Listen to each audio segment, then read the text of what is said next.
So the other day I was on a fast, and I usually do fasts when, I don't know, I just feel it in my spirit. Something push me to go on a fast. It's whether maybe I feel far from God, or I just feel like I'm lacking clarity and direction. And usually a fast does a very good job of kind of redirecting me into the right direction, usually towards God, of course.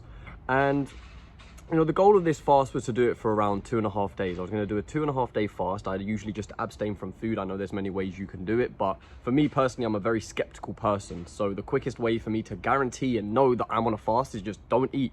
That means I'm fasting. And I usually have black coffee and water alongside with it.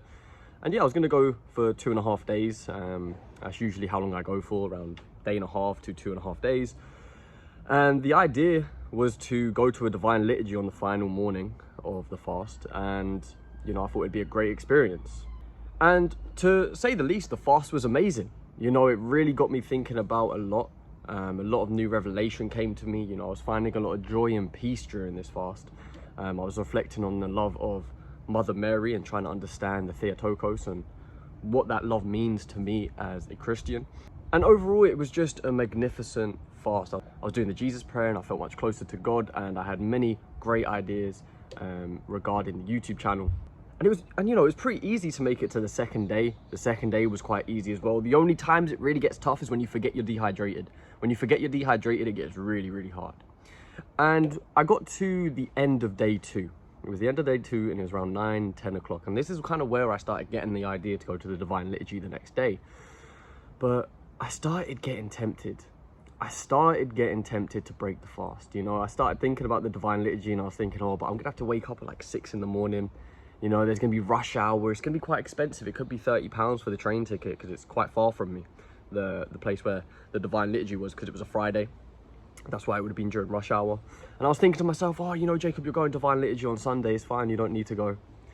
And, you know, I started playing with these temptations in my mind, and they really started seeping into the heart. And I started really thinking, maybe these temptations are right. Of course, I didn't see them as temptations. I was just like, yeah, maybe these ideas are right. Maybe, yeah, I am feeling really weak.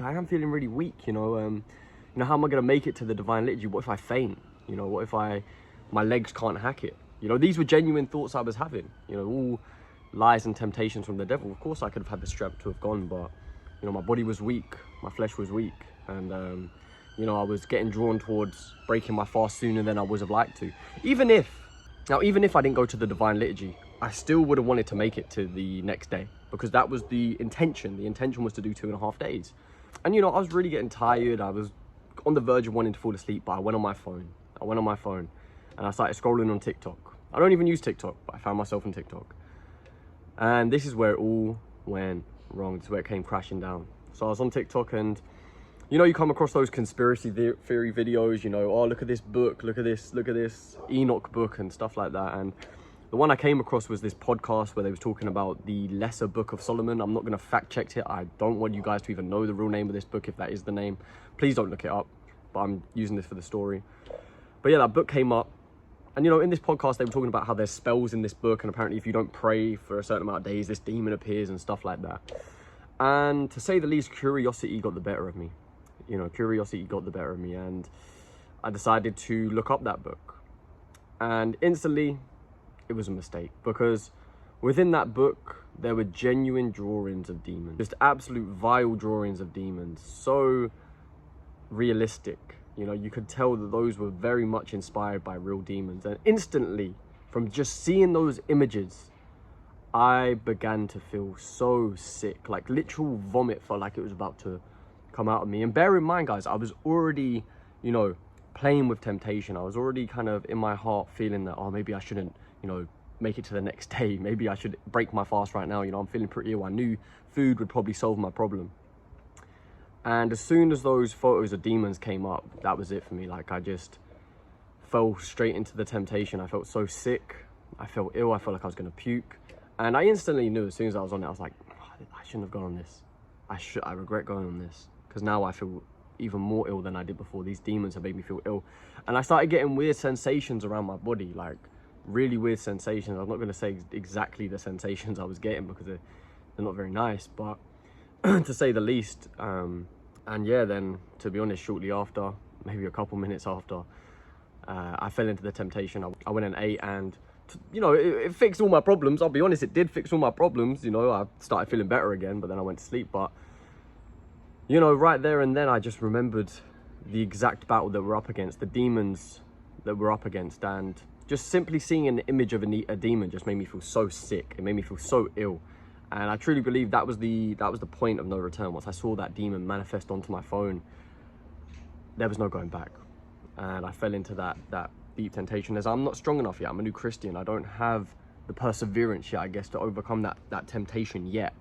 Surely it will come soon, but only in time will I be able to build up the strength and the endurance to overcome temptations like that. And I'm grateful that it happened, because it taught me a very valuable lesson that, you know, don't let curiosity always get the better of you. I let curiosity get way of the better of me, and, you know, it led me down a path that I shouldn't have been going down. But it also reminded me, you know, the real power in symbolism, the real power in imagery.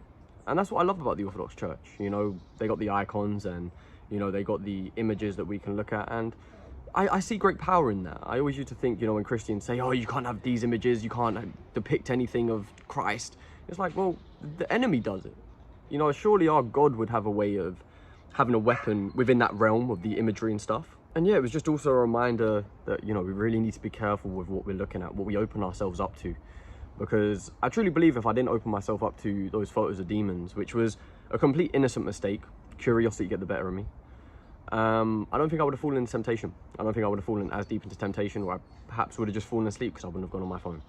So we must be vigilant, and we must be aware of what we are doing and the consequences of the actions that we're about to take, especially when we're already in temptation, you know, when we're already battling a demon as such. We need to be very aware of, you know, what move we're making next. Is it in the best interest of the spirit, or is it in the best interest of the flesh? And these are the things we need to be asking ourselves. But that was the story of how a demon was made manifest, and it made me fall into temptation, essentially. I wouldn't blame the demon, I'd blame myself, but yeah, I surely fell into temptation after that demon was made manifest. Hope everyone has a great day, and God bless.